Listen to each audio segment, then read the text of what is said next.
All right, guys, welcome back. Hopefully you had a chance to do 15 through 19. Name of the game for the section, honestly, is practice, practice, practice. Put the answers 15 through 19 up here. I'll kind of talk through them, but if you just want to check your answers, you can do that. And then we're going to do 20 through 26. So if you just want to check your answers, you can do that, and you can move on to the next video. Let's go ahead and talk about 15 through 19. Number 15, it asks for the largest circle that can be put inside the shape. You'll notice that the limiting factor that I talked about in the first video in this case is 27.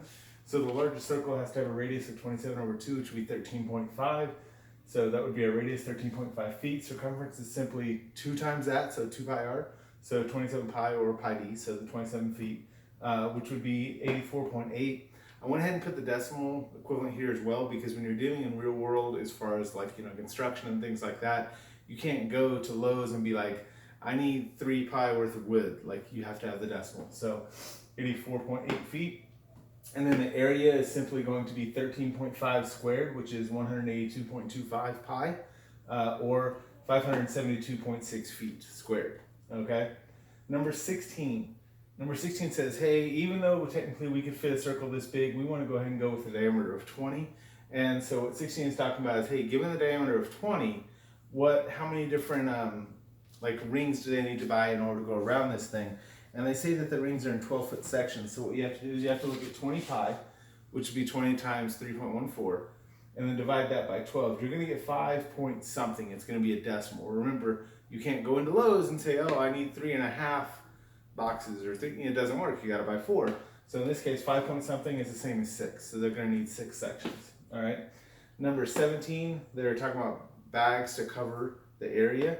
And so when we're talking about area, you do half the diameter, half of 20 is 10, and you square that, that's where the 100 comes from. So 100 pi, which is like 314 something, divided by 3.5, they're gonna need 90 bags. I think it's 89 point something, but 90 total is gonna work, okay? Number 18.